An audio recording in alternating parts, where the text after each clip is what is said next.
Hello and welcome to Clayton Update. I'm Jessica Jewell, a Clayton High School graduate and broadcast major at East Carolina University. We start with a double dose of incredible news in the effort to raise money and build a very special playground in Clayton. Major League Baseball player Chris Archer and his wonderful Archway Foundation have donated $4,000 to help build Celebration Playground at East Clayton Community Park. It's a playground designed so that children of all abilities can play together. Archer grew up playing ball with Clayton Parks and Recreation, and the star Tampa Bay Rays pitcher is always giving back to his community. On that same day, we released that great news. Caterpillar was at our park, donating their latest new machines to help get the playground site ready for playground construction. Their latest technology made knocking down dying trees and finally grinding them up look easy. The work is just part of Caterpillar's corporate donation to the playground. Walmart and Sheetz have also made contributions, but there is still more than $500,000 left to raise. If you'd like to get involved and join the group raising the money to make this playground a reality, check out their Facebook page, Clayton Celebration Playground at East Clayton Community Park. Crews were busy on the site of another future park, the more than 100 acres on Covered Bridge Road. This land just purchased by the town was covered in kudzu and was hurting the nearby Boyette Farm, where the family holds popular events like Clayton Fear Farm. Check out how the Clayton Fire Department helped find a great way to solve that problem.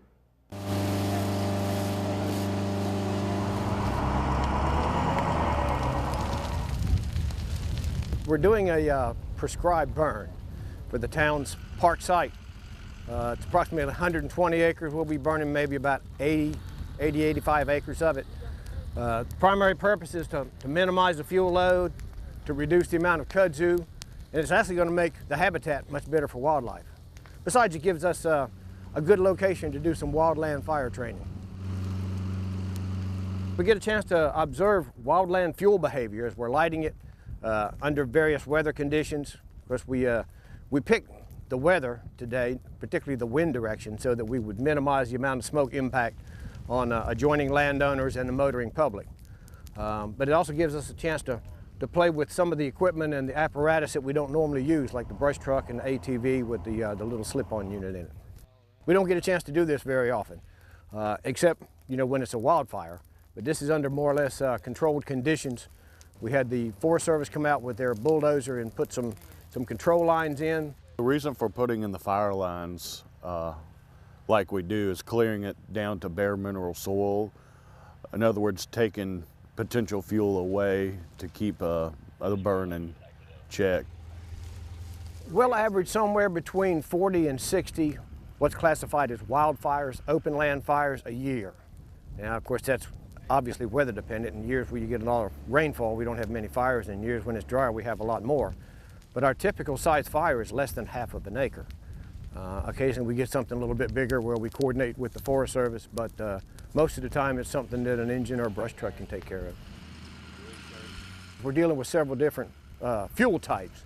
We've got the grass that we just burnt through. We burn underneath the pine stand. We burn in thick vine vegetation. And we've got some more vine vegetation to do. Plus, it's on various different types of terrain, uphill and bottomland, so it's a good workout.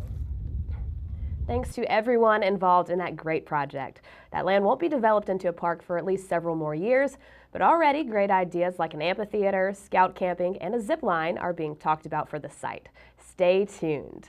The Clayton Police Department played a big role in nabbing two bank robbery suspects. 30-year-old Philip Williams and 25-year-old Marquise Marcel Harris, both of Goldsboro, were arrested after someone called police at the Comfort Suites in Clayton reporting possible marijuana users. When Clayton police officers arrived, they used the Clayton K-9 unit and found the drugs, but they also found evidence that led them to believe the men might have robbed a bank. Clayton networked with Goldsboro, where they linked the men to a robbery of a KS Bank in Goldsboro. The two men are now being held on $10 million bond in Wayne County. The Clayton Police Department has a new face to solve crimes like that.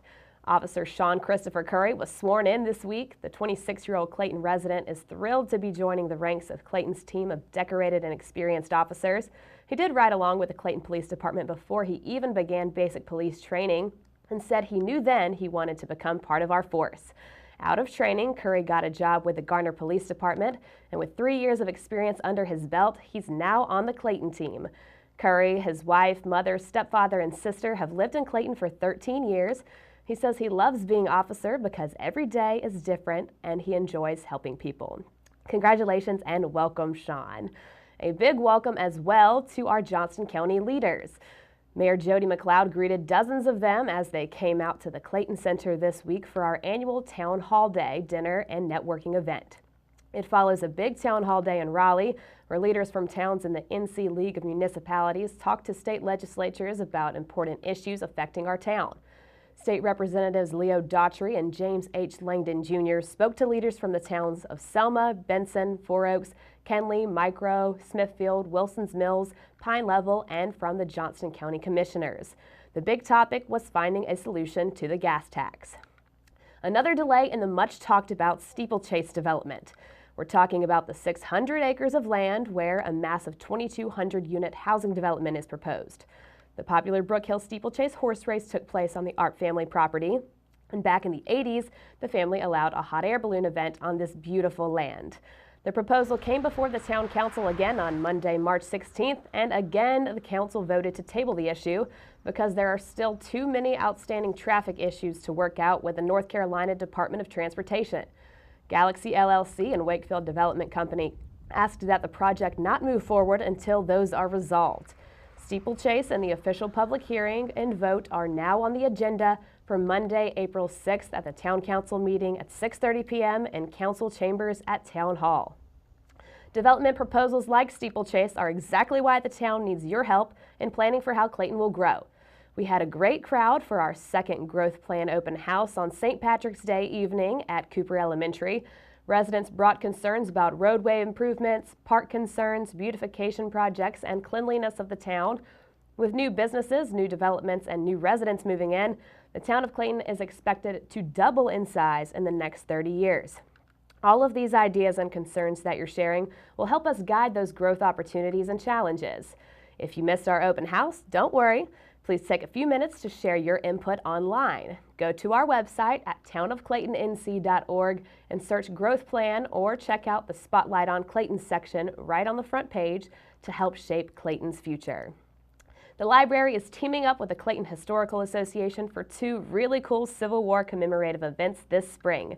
Here's details on the first event. Hi, I'm Porter Casey with the Clayton Historical Association. The Clayton Historical Association is a small nonprofit that was established to recognize the historical properties as well as the historical events that happened within our community. On April 11th, the Clayton Historical Association will host a commemorative Flag of Truce ceremony that recognizes General Sherman's march through Clayton in 1865. This event will have musicians, storytellers, crafts, as well as a living history display. Join us at the Clayton Town Square at the corner of Fayetteville and Main. This event is all free with games for the children. Come out and learn about Clayton's history. Hope to see you there. We hope you can make that event. The second event follows the long journey of another historical Civil War figure. A Soldier's Walk Home, May 18th at 6:45 p.m. is happening in conjunction with NC Tourism and Duke Homestead site. Philip Brown will walk from New Bern to Duke Homestead in Durham to commemorate the end of the Civil War and a homecoming for all veterans. When he hits Clayton, we'll help him walk into downtown with a public walk from the Compton House to Town Square for a reception. Do you need to stock up your home library? Hokut Ellington Memorial Library's spring book sale is March 20th through the 23rd. You can go home with a giant bag full of books for barely any cash. There are bestsellers, children's books, encyclopedias, romance novels, you name it. All the proceeds benefit the Friends of the Library, a nonprofit that supports the library. The Clayton Library then uses those funds to bring you better programming, new books, and improvements at your hometown library. Again, the dates for this year's sale are Friday, March 20th, Saturday, March 21st, and Monday, March 23rd. Spring is sprung, flowers and trees are blooming. It's time to get outside. Come and join Clayton Parks and Recreation staff in one of their hands-on nature programs. Give your little ones a chance to learn about nature, the habitats, native animals, the food chain. Some programs offer a chance to learn through outdoor exploration, nature hikes, games, crafts, and stories in a nurturing environment. There's even a program for families to explore together.